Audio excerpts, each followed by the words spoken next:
Hello, everybody, and welcome back to Dungeon of the Mad Mage. Did you just self-do the nut button, Zach? You have it, Nobody will ever know.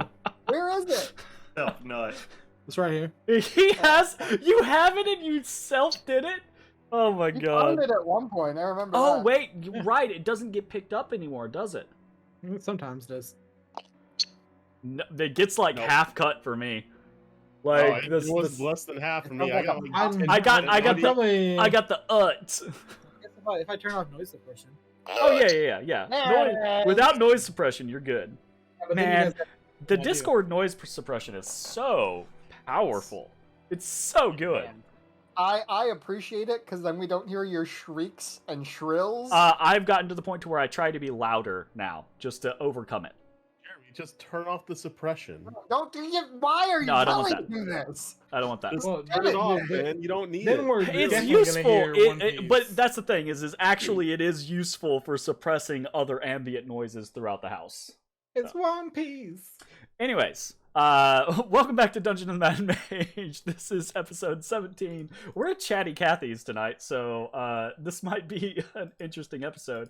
Let's go ahead and kick things off with a little bit of a recap. Previously, in the Dungeon of the Mad Mage, Ashes, on his way to the 6th floor with Ezrah and Matashtai, had been stopped by Artur Morlin. The Baron of Blood spoke at length about a rival he had struggled against, a vampire that he believed to be a cultist of Shar. New title. New vampire. title. That's canon. Write it down. Baron of Blood. Well, I've already said that multiple times. I don't. No, this is the first time I ever. don't think you have. I said it in the last recap. I'm 100% Three certain of this us has never all been said go. before. Wait, what? No, These hold know up. you've never hold up. said Baron of Blood Session before. 15 recap right here, going all the way down. Where are we at? Blah, blah, blah, blah, blah, blah. I've never heard Baron of Blood Here we go. before. Meanwhile, after the altercation with Jalester Silvermane, the rest of the party headed down into the first level of the dungeon, intent on making it back to the 6th, but they didn't make it far. Awaiting them in the Forest of Pillars was Artur Morlin, the mysterious Baron of Blood. Fuck No, y'all! I think you skipped over that. That was. Yeah, I think Somebody- you just forgot to read that. Jay, roll back the video, please. You're bullshit. All right. Continuing onwards. Apologies. A vampire that he believed to be Zalara's sister. The Moonblade, though reticent, corroborated the likelihood of the scenario, and the group found themselves a name to a once nameless potential enemy. Caresta. Artur proposed an alliance, sharing information with the party about what he knew of his rival, but there was still a lack of trust, and the party was still unsure as to whether the suave bloodsucker had Waterdeep's best interests in mind. But they swallowed at least most of their doubts after Artur began to quote the words of Laeral Silverhand from the ceremony where they had been proclaimed wardens of the High Road, heavily insinuating that Artur was a masked Lord of Waterdeep. Still apprehensive, Ashes accepted an uneasy alliance with the vampire, and the Waterdeep Three headed on their way. On their journey through the 2nd level of the dungeon, they met the Green Choir, another adventuring group coming up from the 3rd level. The Green Choir had news that the Legion was growing more strict with its protocols, and this caused the group to be curious. So, the party questioned the Legion as they traveled through its territory and found that the Sargoth River was becoming more dangerous, with undead rising from it and large swarms of quippers roaming its currents.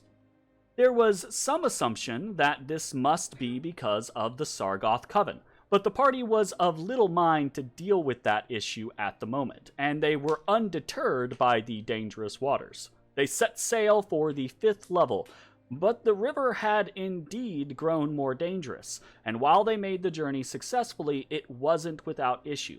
Ezrah and Matashtai both were injured, and the experience proved quite exhausting for the sorcerer. Eventually, though, the Waterdeep 3 regrouped with Bones and learned of the attack on the Skulltakers. With what both groups had suffered that morning, the party decided to spend the day in the heart of the mountain, recovering and assisting the Skulltakers with some fortification and planning. Their efforts were mostly fruitful, and by the end of the day, the party had assisted the Skulltakers in resetting traps, creating new ones, planning out barricades, and preparing for both physical and mental trauma. On the morrow, the 18th of Hammer, the party made ready to return to the 7th level, the land of the Stone Men. They took risk with them, hoping that their passage would be undetected and they might finally succeed in returning the Bullywug to his home. But they were still unsure of where exactly the way forward was. So, while traveling to the level, they devised a plan. Bones, with his invisibility, would explore stealthily without much fear, except when it came to creatures that might smell him. Matashtai, with his new staff of etherealness, could explore areas that mundane creatures inhabited without much risk. So, Matashtai would explore north towards where the cave bears lived, and Bones would explore south, hopefully away from any potential threats. Between the two of them, they would find the way forward and then return to lead the party safely through the land of the Stone Men. Their exploration has been uneventful thus far. Meanwhile, back at the tunnel leading up to the 6th floor, where the rest of the party awaits, Zalara has spun for ashes the tale of her and her sister. The Crown Wars, her death and dedication to Selûne, the end of the hostilities, and her sister's slow fall from grace. After the moment the two shared, they seemed more resolved than ever to assist one another. And that is where we fade back into on our scene. So let me move you guys on over to level 7 real quick. Yeah. All right, we get new music for level 7. And I think we are going to start tonight off with Matashtai. So, Matt, you have explored northward through the area where the cave bears dwell, finding another little alcove area with a bunch of strange stonework and carvings. You found Kurok sleeping in a tunnel, and now you have made your way to the northeastern section of the massive open cavern where the spire leading up to Madgoth's castle is. What would you like to do now? So I gotta pull up the map here for this northern section here. Okay. So I think we were pretty confident that the giants were living up here. Yeah, the northeast. Yeah. So as you kind of like approach this tunnel leading northeast, you can in fact hear these rumbly voices speaking in assuming giant, right? The same language that you had been spoken to by the stone giants previously. Okay. I'm gonna poke around. Okay. You poke in, right? And let me pull up the big master list real quick. Not the master list. The master list. The list of the master. Absolutely. That's how it goes. All right. So, as you move into this tunnel, you begin to move into a pretty spacious cavern. The ceilings here are quite high, 30 to 40 feet in some places. Care seems to have been given to actually carving things out and widening some of the spaces. The stone seems to have been worked pretty extensively here. But you see, as you kind of enter, you see Gravelock and Spaliosa in conversation with one another. And they're both sitting kind of cross-legged towards the center of the chamber.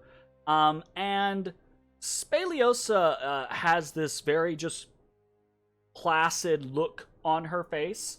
And is speaking in a relatively monotone voice. But Gravelock seems to be getting kind of like, he's frowning, and he seems to be kind of like, a little like dour or depressed in his responses to her.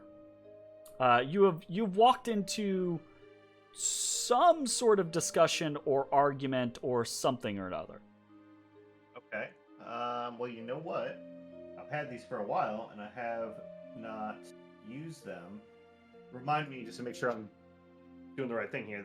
Tongue of Madness mushrooms. Were those the things that we could understand other beings' languages? I think maybe. Because I think I got those from the giant or the alchemist guy up on the higher level. Yes, and you were told what they could do. When consumed, a creature with the power of speech who does not have... No. Tongue of Madness, that is not the thing you are thinking of. Tongue of Madness makes you kind of babble. Oh, okay. Like, if you eat it, right, it is nutritious. You can like eat it to survive.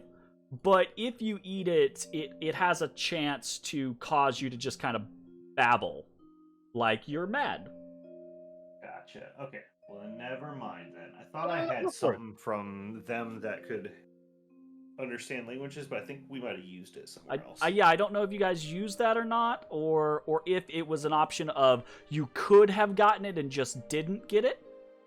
Yeah. So you're skirting around. Okay, as you're skirting around, you notice a couple things. First, as you're skirting past this little alcove, you see a couple of things in here. There are niches carved into the walls of this deep alcove. And there's a bunch of random objects kind of stashed in here. Trinkets and little treasures and things like that. There's a wooden cask. There's a little damaged alabaster troll mask that is missing its nose. There's a big sack that has little like rhinestones either stitched onto it or stuck to it in some way, shape, form, or fashion. And there's actually a big ass, like life-sized stone statue of Halaster painted in a shocking blue, right? Okay. Little knick-knack curio cabinet. Yep. All right. I'm gonna continue on. Poke my head in here. Okay, you poke your head into the back, and the walls and domed roof of this chamber are kind of like filled with carvings of various stone giants. And there's actually there's no furnishings or anything here. What's your passive perception? Like 17. Okay, yeah, that's high enough. So at first you're just like, okay, this is just a weird empty room back here, but you realize after a second of kind of like looking around that there are depressions on the floor, and they're kind of vaguely giant-shaped depressions, as if worn by countless nights being passed with a couple of giants sleeping in a cluster, you know?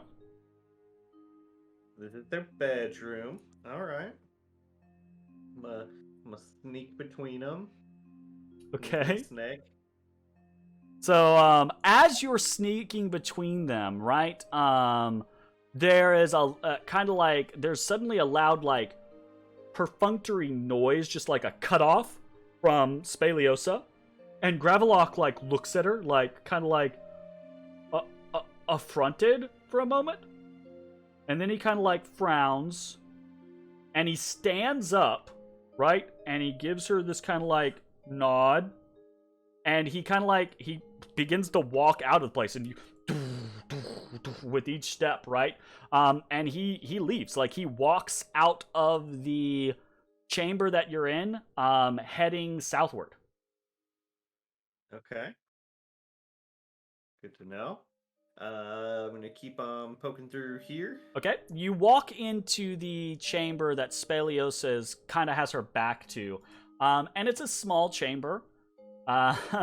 It's oddly shaped. It's kind of like this weird oblong chamber in and of itself, but it's got these strange abstract patterns that blur and merge together, all carved around the chamber, the floor, the walls, the ceiling, everything. But each one is different. Like none of them have the same pattern, and they kind of like blend and merge into each other, right? Like a pattern doesn't end or finish, it just merges into a new pattern. And here you can see the two other kids that you had met, Rhodos and Obsidia. And Obsidia is on Rhodos's shoulders, carving into the ceiling of this chamber right now, carving out this pattern of it looks like maybe like a little cauldron or something like that, right? And then it's 9 almost kind of like snakes or squiggles coming up out of the cauldron. And she's kind of like working, sitting on Rhodos's shoulders, working on the squiggles as they come out of the cauldron. And Rhodos is kind of like mumbling. It sounds like he's kind of complaining to himself.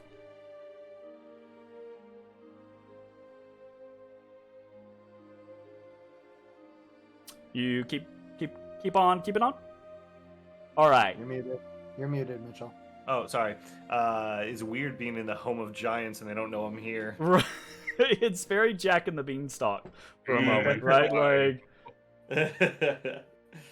But yes, I'm gonna continue through to the other side. Okay.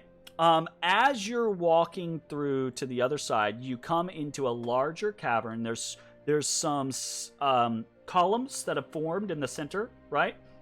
And they're clearly a combination, like actual cave columns, right? Like a combination of stalagmites and stalactites meeting to form a column, because you can see they're kind of like not as thick towards the center at this current point in time. It smells here. It smells musty, and it smells heavily of ammonia. And you actually kind of smell it before you're stepping into the room, but kind of definitely as you're stepping into the chamber. And you can identify pretty quickly why, because there are little splotches, not a crazy amount, but little splotches here or there across the cave floor of guano.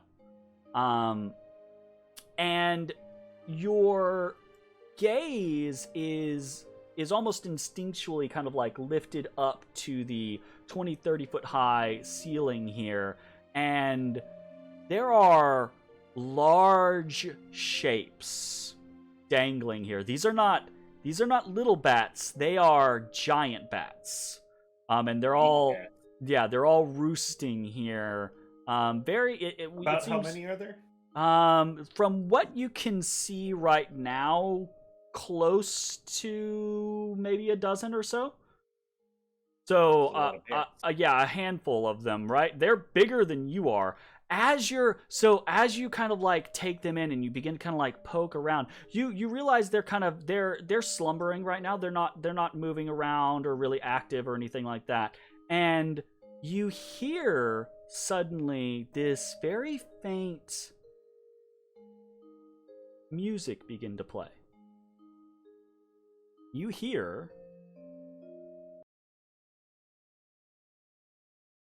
He's got the track ready. Be worried. Oh shit. Damn, they got a fucking base down here? No. Oh. I see. That might be the wrong one. Damn, they got a French horn down here? Burm, burm. Okay, there we go.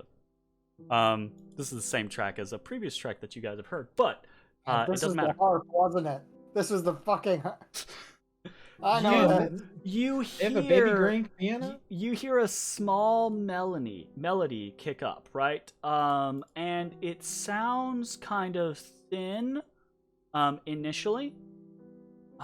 It's very quiet, and a breeze blows through the cavern, and you see the giant bats all kind of like they kind of like sway in their roosts. But none of them really move or react or anything like that. You Okay. realize the melody is coming from the north of Here? where you are currently at. Almost directly north of you, past the column. Okay. First, I'm gonna check down here, make sure this connects back. Okay. Oh, hey, I see bones. You don't see Bones there. Bones has actually moved on, because Bones is also moving at the same time that Yeah, you're I gotcha. moving. But this is where Bones, you have heard the description of this room before. This is kind of this great cathedral room with lots of carvings and Is this it my big crystals? crystalline, Yeah. this big crystalline structure in the center. Okay. Then I'm gonna move back up north and check out what's making the sound. So as you're moving north, hold up. Right here, right, as you kind of like move in between these two columns, you see a creature in this alcove to the northwest of you, where you had not seen a creature previously.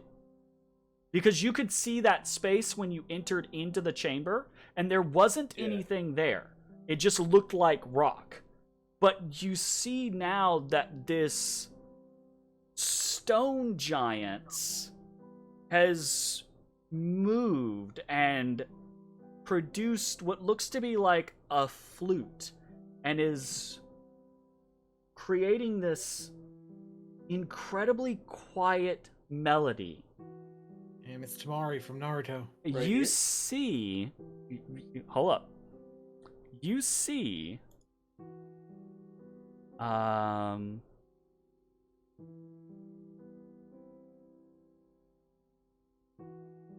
You see this leaning up against the back of this cave.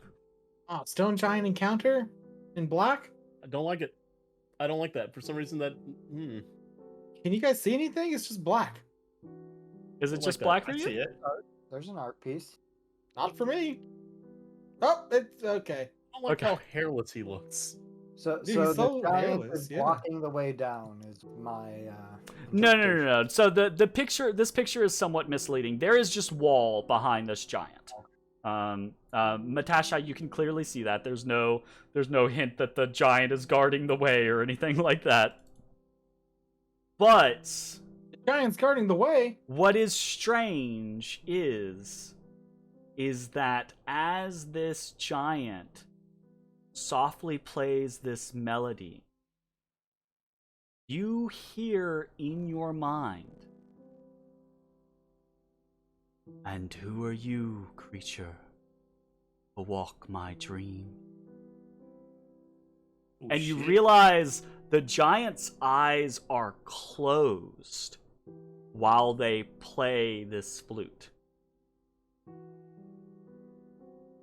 Interesting. I'm sorry. I didn't think anyone would see me. I'm They Matt. would not see you between worlds as you are. Only I can walk those spaces.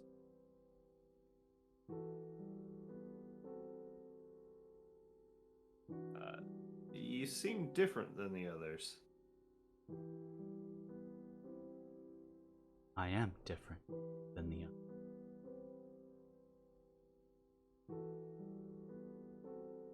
Well, my name's Matt. Who might you be? I am Zorta. This isn't the first time you've heard that name, by the way. Eldest daughter. Yeah, it's the missing child, the child that was not there when the accord was struck between all of you. Gotcha. Zort.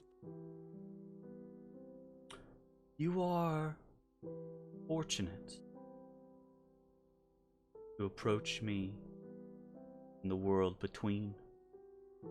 My guardians, my jailers, do not take kindly to those that come near me. You would have been attacked.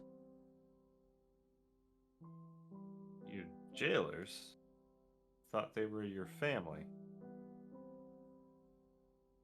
I use the word as would a rebellious daughter.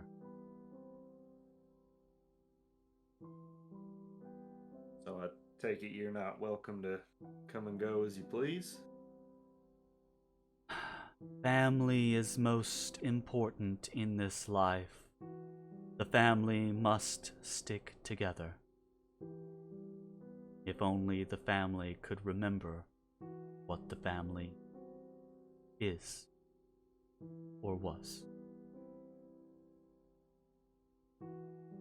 Well, we tried to help out with that.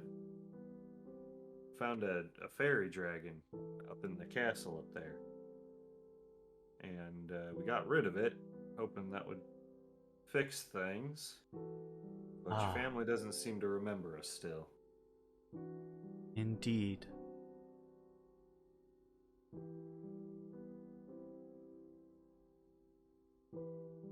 That's why Otto no longer haunts our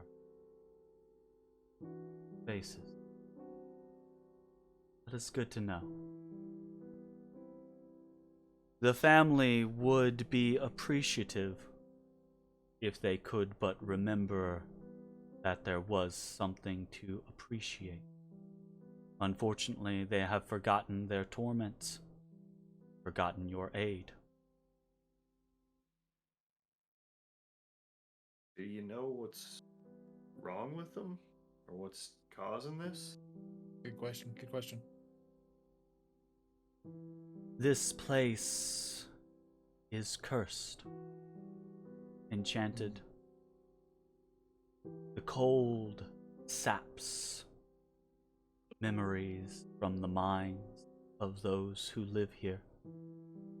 I only manage to avoid it by storing my memories here in the realm between. You say it's cursed. Do you know how or who did it? Assume Halaster, right? The Lord of this land. He brought us here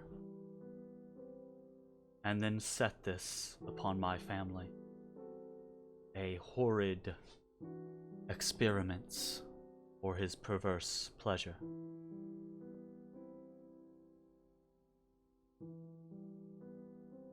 We were more once.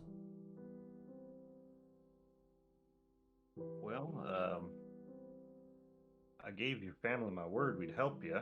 Do you know how I might be able to lift this curse? You gave your word that you would help. And your understanding was that you would help with the thing that tormented us. And that you have. This is a different torment. You have no debt to us. Well, regardless, I'd like to help if I can. Do you have any ideas of how I might do that? I have sought long and often, trying to find what the source of the curse might be. But alas, I cannot locate it. It must be something. Object. To cause such a strong effect. Unless Halaster spent many hours lacing this place raw energy. But he is not a patient man. I believe the enchantment lies upon an item somewhere within our home, within these caverns, but I do not know where. Wait a minute. Y'all had a little curio cabinet thing in that cavern over there. One of them looked like Halaster. Strange trinkets my family gathers, things that they find interesting or cute, things not of their liking are dumped elsewhere. I know the statue of which you speak. There is magic in it, I believe. But not the magic of this curse, I think. Though I am not an expert on such matters.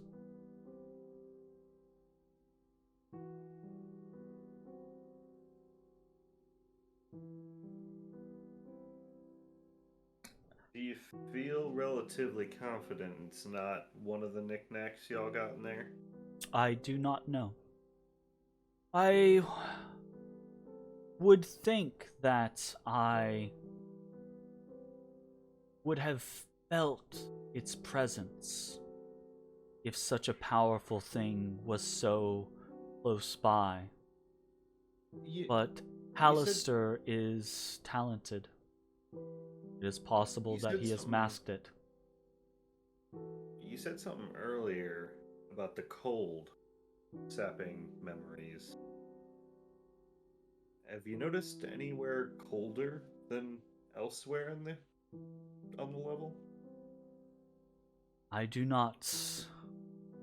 I suppose you don't really get around much, do you? She kind of like. She just kind of sighs. My family is very protective of me. They do not remember their day-to-day lives, but they remember much of our ancient history, and they know there has not been one like me for many ages. One that could walk the worlds between.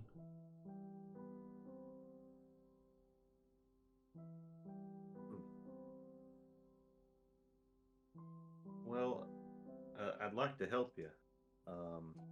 I think so. Me and my friends, we're scouting this level, trying to find our way down. But The way we're you looking around. seek lies to the south, not far from here. Unguarded. The only issue getting there will perhaps be getting past my father.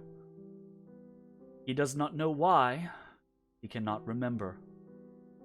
But each day he is called to continue his crafts in the southern caverns.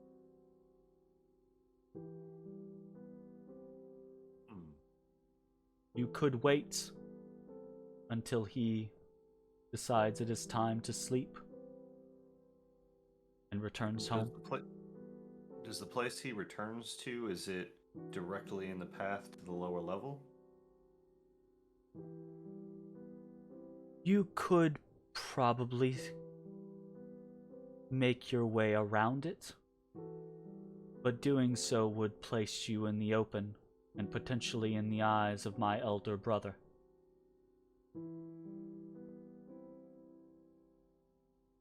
As if he's called back there, it could be something to do with the curse on y'all. Maybe something calls him there to protect it. That I do not know. Okay. Well, I only got a limited amount of time before I get kicked out of this realm. So She says, yes. Even now, your presence is growing stronger in the real world. yeah, it is. But I'm gonna look.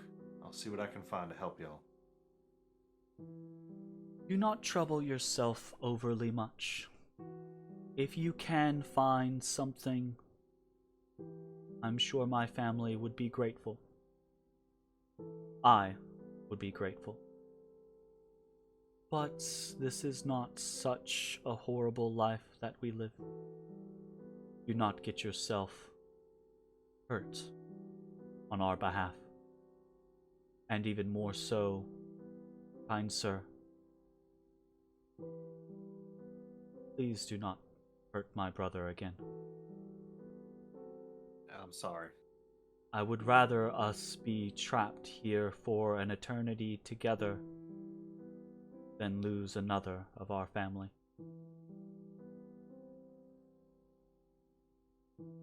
If anything, it'd just be to subdue him. We have no interest in killing any of y'all.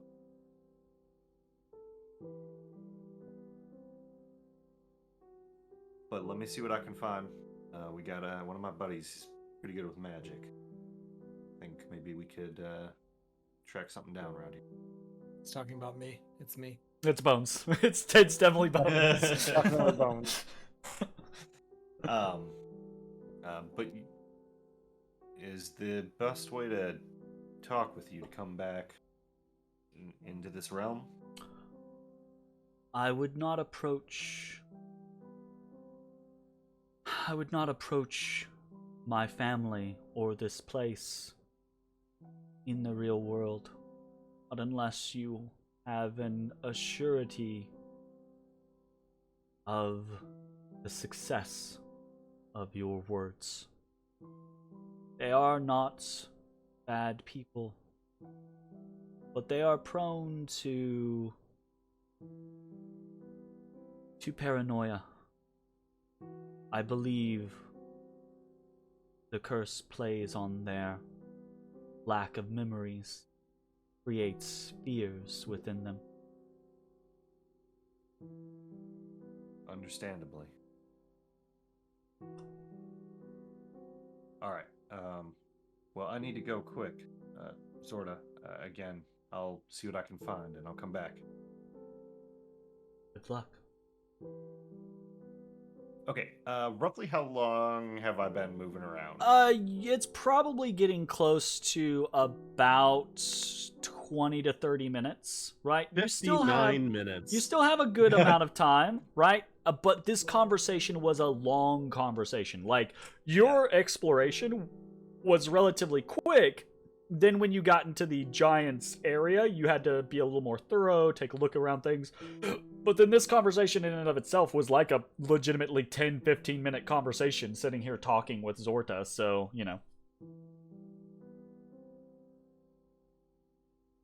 But that being said, like, you feel, I would say, Matashtai feels confident that he could get back to the rest of the party in only like 5-10 minutes, right? Like, just going there is not a challenge at all, right? And I'm saying, like, you could casually walk there, right, in 5 to 10 minutes, right? It would not be an issue.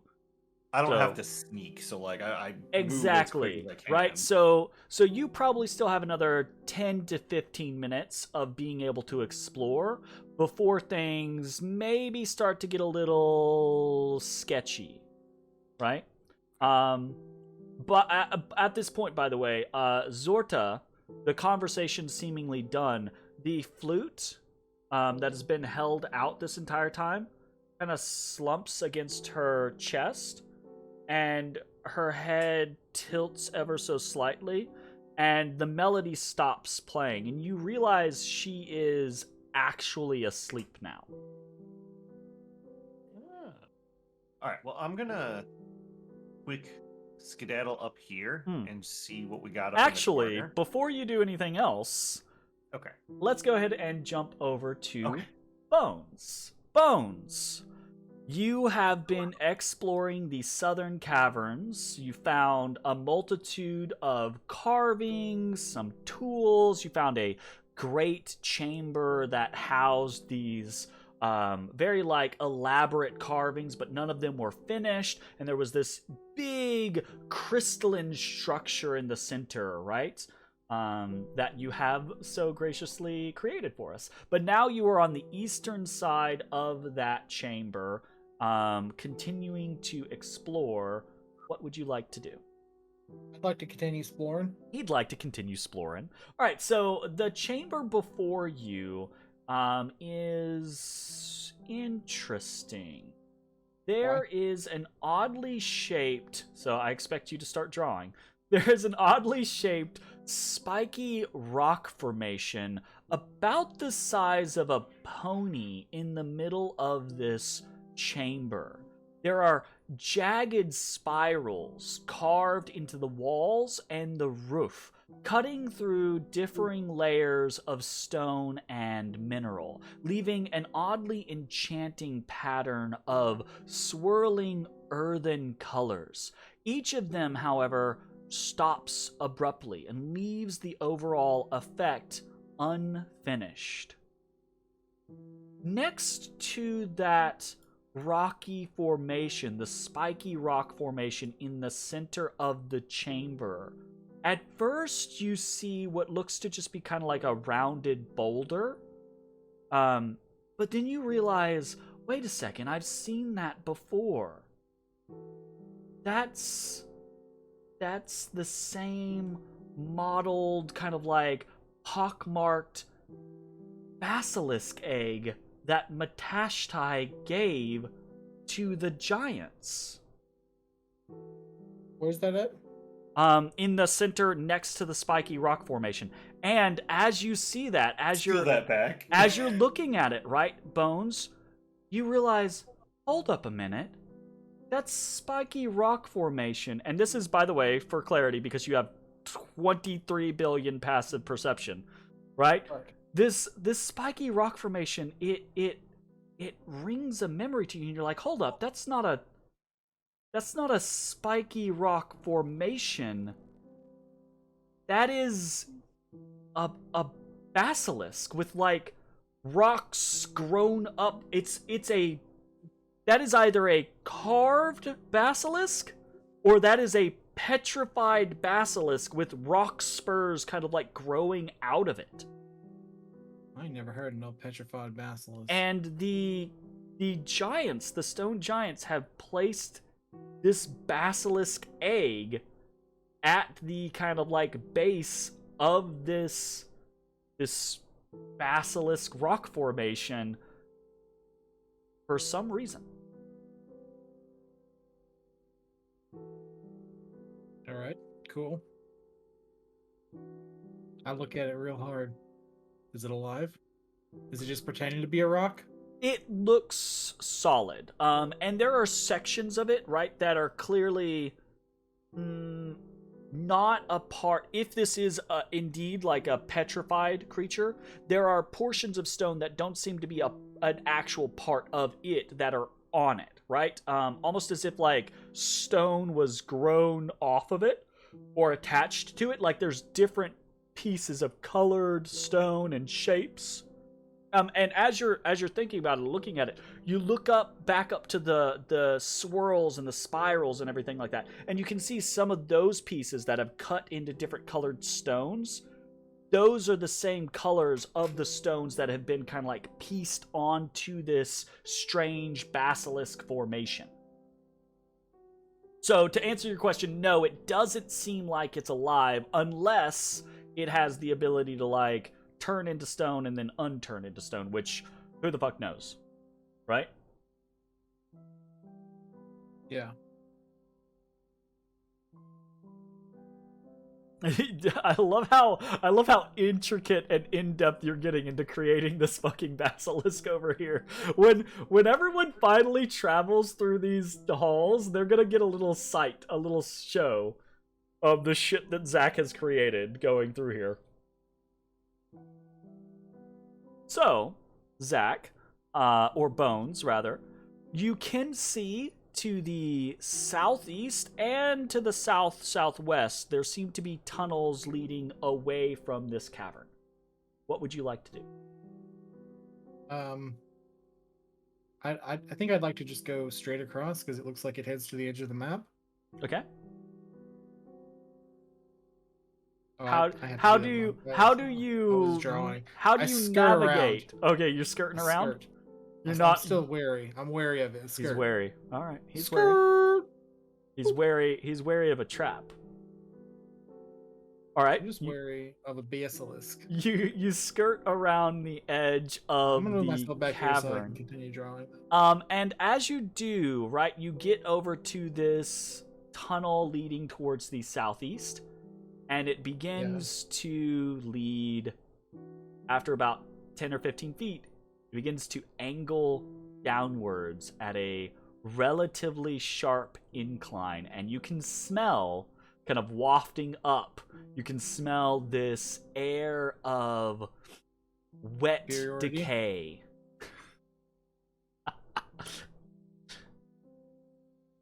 Wet decay, Right. reminiscent of perhaps a swamp. Dope. Found it. Okay, cool. I'd cease going that way and now try and go the other way. Okay. So you head towards the southwest down a long, wide, tall tunnel. It's very clearly been worked, right? Widened, carved into. Yes, I am an expert in stonework. You are. That's why I'm telling you this. Some say I have a special cunning to me. A dwarven-like cunning. Jay just rolling his fucking eyes over there. I'm a dwarf cat! Hey!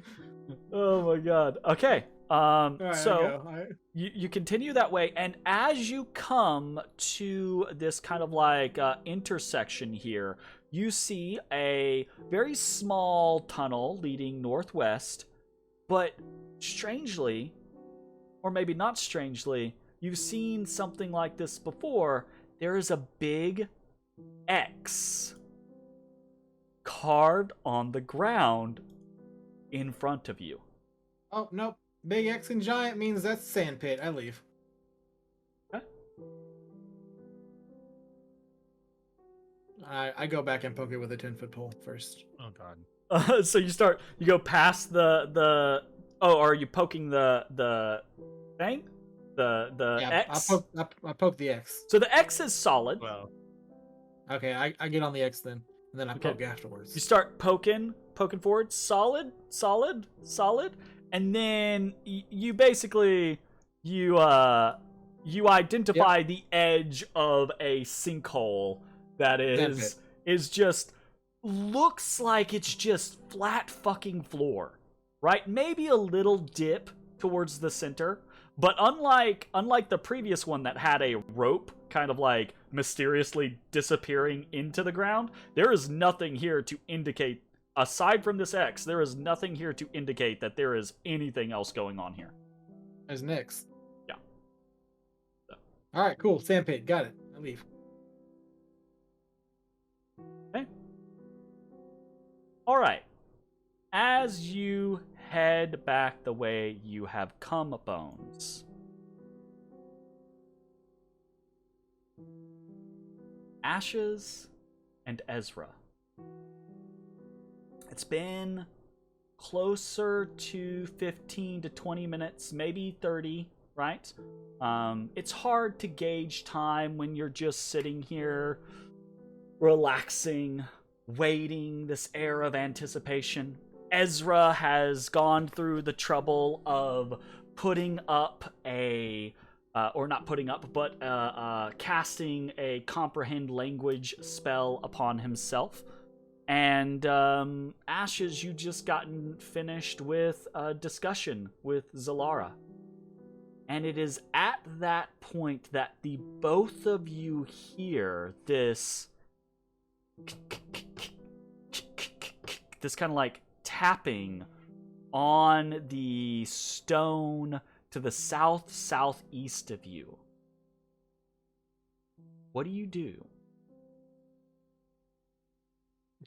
I first like check and make sure that Mossy is still around. Like, is that his doing?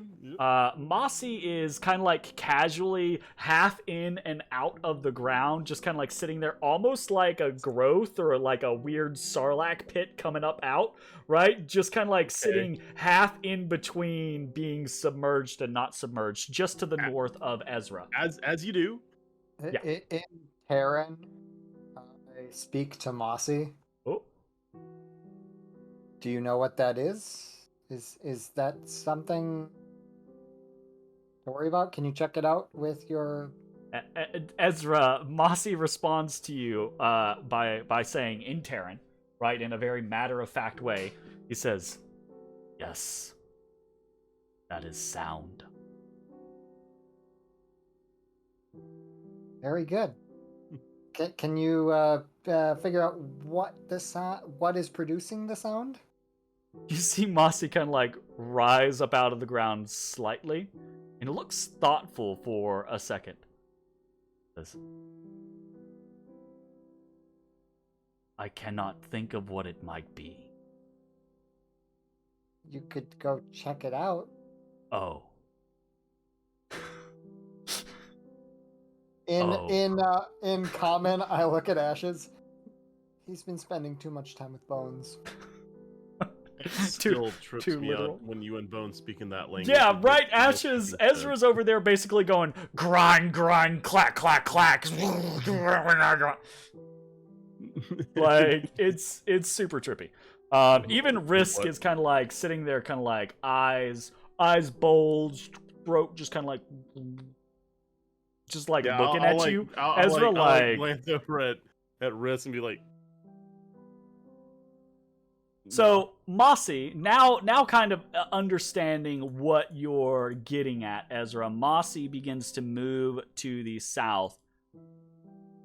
But he doesn't get far, because as he does, a big freaking Umber creature runs up the cavern towards where you all are waiting. And I need everyone to select their tokens and roll for initiative. that'll do. not there. And Bones, I need you to select Mossy and roll for initiative.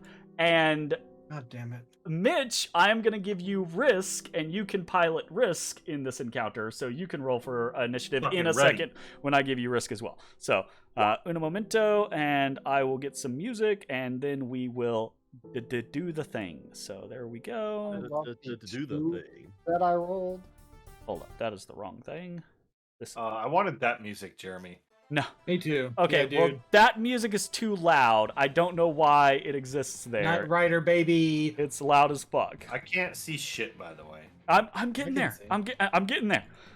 Your tits are excited. I can only do one thing at a time. Jeremy, the initiative order isn't right. Get your life together. Oh my god. Y'all gonna get got. Y'all gonna get got. I don't want to die because they're being assholes, Jeremy. All right, Matashtai, you It's should now one have Umber control Hulk. of Risk's thing, but I don't know if you can actually see yet. Let me check his lighting. Okay, he does not have vision on. He has. Bullywugs, do they have dark vision? They do not. I didn't think so. He is kind of blind at the moment.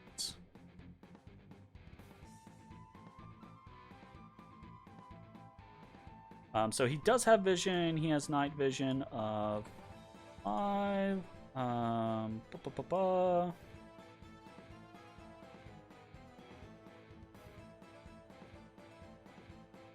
Apparently, Frog's vision at night is so keen that even in pitch black, they can see even in color. Really? There's a fungus that's been systematically killing all amphibians worldwide since the 90s. If it's Really? pitch, then What? how is their color? Wait, what Right. has been? Pitch. It's like this fungus. What humans perceive as pitch black. That's why you don't see the frogs See no more. color. Damn. I learned that on Twitter. Oh, Believe everything you read on Twitter. It was okay. from Mitch, a do you science have person. control of Risk's character sheet? I do. He can see about 2 inches. He can see about 2 inches, so you're gonna have to figure out. Remember, Risk can speak broken common, so you're gonna have to figure out something to do. Maybe call out for aid or steal a torch from somebody. Croak. I need light. But please select Would you Risk have and said roll for something? initiative. Quick question though: would he have said something if he had no vision? Like we've fuck, been here Risk for is half an thick. hour. Well, so- but Matashtai normally walks around with a lantern or something like that when you guys get there. I mean, I would say like if when Matashtai left, Risk might have been like, "Hey, do we want light? I can't see." Right? But would you guys have been like, "Yeah, let's light something up," or would you have been like, "Light is a chance of something seeing us, so maybe we just not do that"? You def would have been like, no, this is goddamn Metal Gear. This is Metal Gear. Yeah. I What do you mean? am willing to go either way. I would've- do not see a risk on the turn tracker I though. would have had a sorry. a plan B, if not a plan C. Okay, what's your plan B then? What's your plan I B? mean, I've got torches and a tinderbox that Okay. I could Well, so they could be potentially at the have. ready if you would like that, right? So like that way Risk doesn't have to go looking. He knows, all right, we planned for this. Here's a torch. Boom, strike up a torch. But that's going to be Risk's first turn, basically, is striking up the torch, right? Yeah. Or someone Which else's you first like turn, to see. in theory. Anyways, okay, Yes, so I will light the fucking torch. I don't give a shit. okay, everything should be in good working order. Let's pop over to the battle map, and you guys rolled badly, so the Umber Hulk actually goes first. So it basically just shoulders its way into the tunnel, and Ashes, you're the first creature there, so it just starts. You see its big mandibles like begin to clack repeatedly, and it lunges at you and tries to catch you in its mandibles. So, here we go. It's a 14. That's a big miss. Frustrated, it does not get you. It starts to swing at you with Mandible its miss. big claws. 20?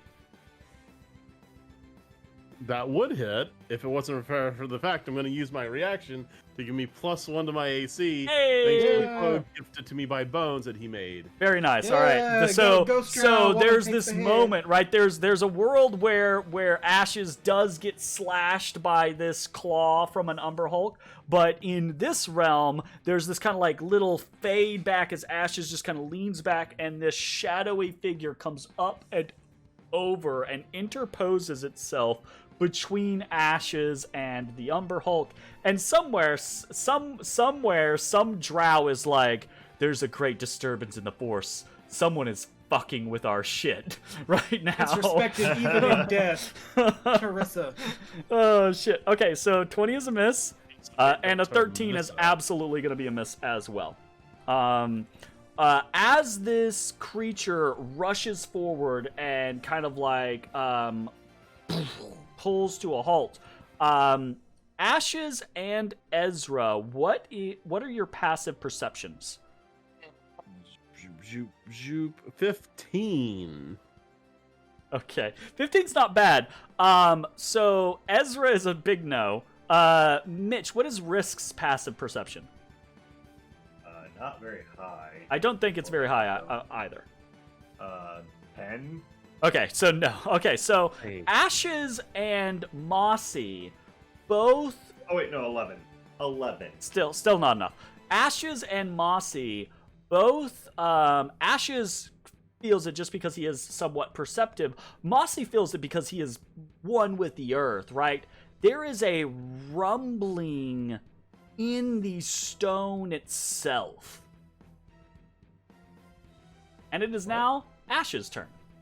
It's like the Ashes from Jurassic Park. Ashes, as you square off against this creature, right? You look at it and you see its two big orbital sockets, right? Where there's a kaleidoscope of colors. And you remember facing off against these creatures before. They have this scenario where if you are looking at them, if you are fighting them mano a mano, right?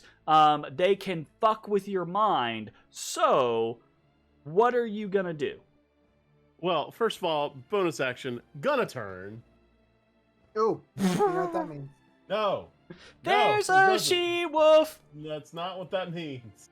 Every time, for people who are not aware, every time Jay transforms into a werewolf as Ashes, Jake sends a different Shakira, there's a she-wolf in the closet gif to him. And traditions are important, y'all. Traditions are important. 3 years of tradition, you know. Arlie, are traditions important? Because I got a video, I think, called Nestle Wren I should probably go get. I don't know. If you want to start talking about important videos, I'm pretty sure we have a Jay Loves Coco command somewhere around here. Ooh, I can do that. Sure, we do have that. Don't start pulling the trigger if you're not ready to get shot at. Anyways, so bonus action transformation. Yep. Whoop. And I willn't look at the okay. So eyes of the you creature. divert your gaze from the creature. And I'm gonna pull Zalara. Okay. And okay, I guess it's just gonna swing at disadvantage. Okay. Sounds like a plan. First swing. 25. 25. 25 at disadvantage. Yeah, so you avert your gaze, plant your feet, Zalara comes out of her sheath, and it's like watching one of those samurai movies where they're like intentionally closing their eyes and they're like cutting something out of the air, because you just move like it doesn't matter if your eyes are closed, you still know exactly where this creature is. Zalara flashes up, there is this crack of carapace, and then this shing through the air, and this slick liquid that slaps the side of the cavern after you cut into this creature. And it does that again, right? If you'll recall, whenever you injure these things, they don't so much shriek or howl or anything like that. They scream, they warble, right? They let out this weird a thing, the sound that kind of like puts this intense pressure on your ears, and you can actually kind of like see it in the air, almost like it's almost like a mirage, right? Yeah. So it is hurt by your attack. Swing again. 18. And 18, right? You feel, right? Zalar connects with this chitinous exoskeleton, and at first you're like, shit, not enough, and as the blade kind of like begins to slide off of the creature, but then you get a joint or something like that, and the point of the blade just slides in and cuts through. 18 is their AC. Okay. All right. And then, since I am in Lycan form, and based on Zalara's 5th and most recently activated rune, making her considered a claw-type weapon, I attack again! He goes again! At disadvantage. And that'll be a miss. This one is a miss. The creature, having already been hit twice, is able to interpose, like leans down, because it's hulking over you, kind of leans down, puts its body back, and it puts these two massive mandibles kind of like in your way and deflects the blade with the mandibles. And that'll be in turn. Okay, sounds like a plan. Mitch, Matashtai, Risk, you are up. I While you can do Risk's actions, I will narrate Risk's what the fuck moments of being in battle with the unnamed party of heroes of this adventure. Risk right now has this look of like, oh shit, like his eyes are super wide and he's just like, brrr. Like he's not saying anything, he's just like deep throaty noises coming out, just like like almost kind of like he's psyching himself up. What's he gonna do?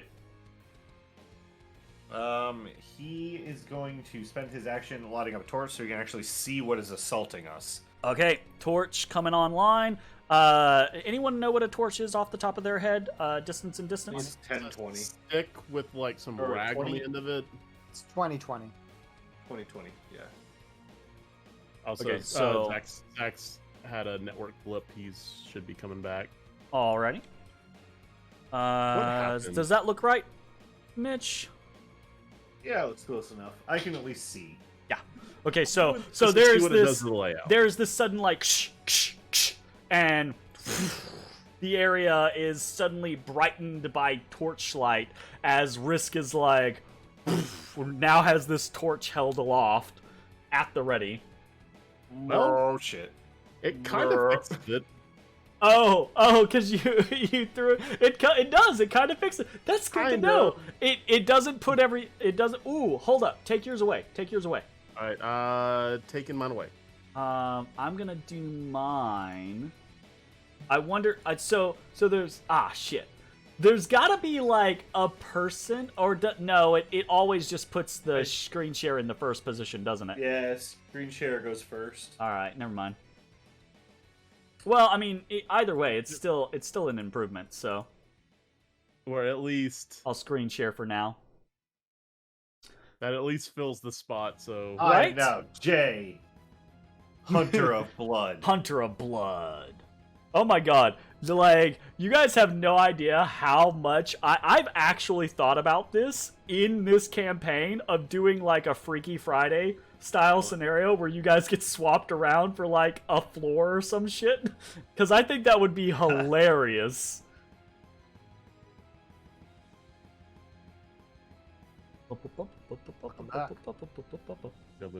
WB. WB. You didn't do enough W's. No, that's enough. That's the one, it? bro. That was like. It might have not picked it up because I started too quietly. Oh. Welcome back, Zach. It is Mossy's turn. All right. You said we felt a rumbling here. So Also got 60 feet of tremor sense. there is something in the wall to the southwest of you guys. Can you be more specific? There is something in the wall to the southwest of you guys. Is it more than 60 feet away? No. Is it roughly Umber Hulk sized? Sure. I mean, you have tremor sense. You don't have like true sight through walls. Yeah, but like, okay, you would like feel the void. So that's what I'm right? saying. Or, Is there is something.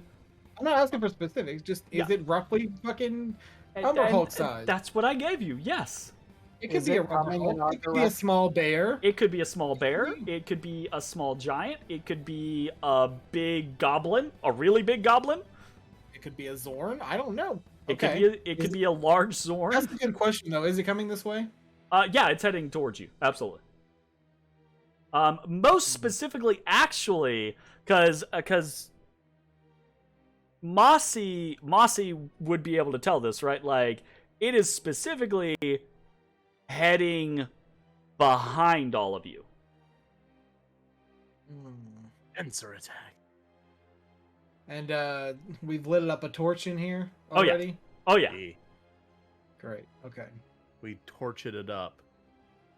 Torched. I've got a darkness spell. I can undo the light. I can undo that torch. just make Risk feel right at home, right? Umber Hulk After all that discussion about getting light, and then just The bogs likely have dark vision. They're cave dwellers. Oh yeah, the Umber Hulks can see in the dark, absolutely. So Um, that doesn't do a whole lot. actually, Ezra, roll me an insight, or a history check at disadvantage. One of the two. Insight at normal or history at disadvantage? Yes. So a 3 or a 7 at disadvantage. That's a choice. Actually, that's actually a pretty comparable choice. Yeah, that's the thing. It's like Okay, 16 on history. Yeah, I would say with the stories that you've read and the Volo's guide to this and that and all the various things that you've read or heard about or what have you, right? Encountered these things before, so Well, you have encountered these things before, but you've only had a few encounters and you haven't really studied them in the wild. So you are positive of certain things, but other things are unsure. But you recall that with the way that Umber Hulks work, it's likely that they're kind of like Mossy, that they have the ability to just feel what's around them. cheaters. Yeah, cheaters. Absolutely cheaters. So, Bones, back to Mossy. What are you gonna do? Yeah, I think Martin's a cocky piece of shit. He's gonna go in the wall and look for it. Oh no! Really? He's gonna go 1v1? He's gonna go look for it. Yeah. Okay. So I would say. Okay. Here. Fuck it. This is actually He really only has funny. 20 feet of movement, so. That's actually. 5. So this is actually perfect. Mossy can go right here, basically through the wall, right? Yeah. If he only has 20 feet of movement, he will provoke an attack of opportunity, leaving the other guy's range. Oh, okay. Because he wouldn't have enough whatever. to go down and move over 20. Okay. Well, I've already made the decision, so it is what it is. Okay. We'll just do a casual swing. Casual claw. 10. Big miss, right? I like to imagine, right? For whatever reason, Ashes doesn't know why Mossy is leaving, but Ashes sees that Mossy is leaving and kind of interposes the blow, right? His last blow got blocked by a mandible, and then Ashes sees the creature swipe at Mossy and just spins and slams the claw into the side of the cavern wall instead. Okay, so Mossy goes through the wall and sees on the other fucking side, basically walks into an Umber Hulk that is digging through the wall like he's gonna pop out right next to Ezra. Wow. Then Mossy goes, he stomped his foot and creates magical duplicates. Oh, I forgot about that! Oh! Yeah, because Mossy can't use it in bright light, and you guys are almost always running around with the lantern activated or some shit like that, so Mossy can never use it. So all of a sudden, 1v1 in darkness, Mossy just disappears. This is so cool. Mossy just disappears into the wall, Nobody knows it's happening. and nobody else knows this is fucking happening. Well, it's not, what is it? Jay or somebody felt the rumblings, so. Yeah, absolutely, right? Okay. But that is Mossy's action. So Mossy has nothing else. And this guy has just like a fucking. We're just treating this like mirror image, yeah. Yeah, but yeah, it's exactly mirror image. That's what I he thought. was Okay. doing? Hey, what, Ezra? Did Mossy communicate what he was doing, or did he just run the fuck away? No, he just went in the wall. He just looked at he looked at the wall for a minute, did he Homer Simpson into the bushes? and then he just went in. Just went into the wall. Homer Simpson did. He, I got he out. looked at the wall directly next to your face and said, and just went in. All right, Ezra, you're up. Oh boy! I love that. Did he walk in front of me and merge in, or did he go down? No, he walked in he front of did you and the just walk walked in. right into the wall. Trying to find you a good icon for this, Zach. I'm going to do looking this as because well. it's got 3 things, so you have 3 images. Okay. because why the fuck not, right? I also like that I'm pretty sure no one else can actually see Mossy in the wall. Like, they really can't actually see what's going on with gone. Mossy. He gone. Very nice. Much wow. Cool move. I did not expect that. I like it. Ezra, what are you doing?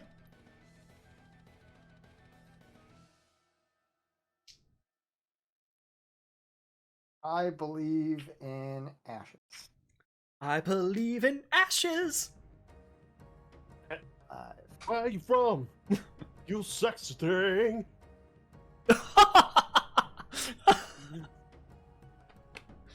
Oh, fuck. Averting my gaze. Does a 21 hit? 21 does hit. So you just kind of like gauge the general direction. I say gauge, right? But I actually imagine Ezra doesn't gauge shit. He's sitting there and he's like, okay, he is exactly this many feet away from me, right? At approximately, not approximately, at exactly this height, right? So he's like, I will, if I cast it right here, I can put the hand inside the Umber Hulk. and that's what you do. You're just like, no one sees the hit. There's just suddenly a necrotic fist inside the Umber Hulk's body. Yeah, that's right. yeah, fist him. An Umber Hulk. Just Yeah. fist him. See, Ezra fisting Matashtai is not the only one who can track cool shit. I fisted an Umber Hulk. Shit. Well, Ezra wouldn't think about fisting Alright. something. Jake, on the other hand, is fucking hilarious. Oh, shit. All right, anything else for your turn, Ezra? No, that's my go. All right, then we are back to the top of the turn. And as we are back to the top of the turn, we are going to add this Umber Hulk to the initiative tracker, who is Cool. Don't have last. to though.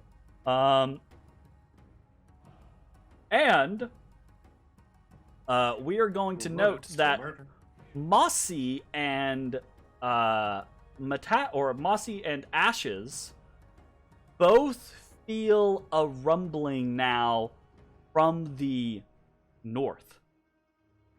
Right. So, Damn it. so specifically, right. Ashes just kind of feels it because he's naturally kind of like aware of his surroundings. So there's this creature stomping around in front of him. He feels this thing to the southeast, right, from these vibrations, and now he feels faint vibrations from the north as well. Mossy can pinpoint that something has just entered his range to the north. So basically 60 feet directly north of Mossy, there is now an Umber Hulk, basically.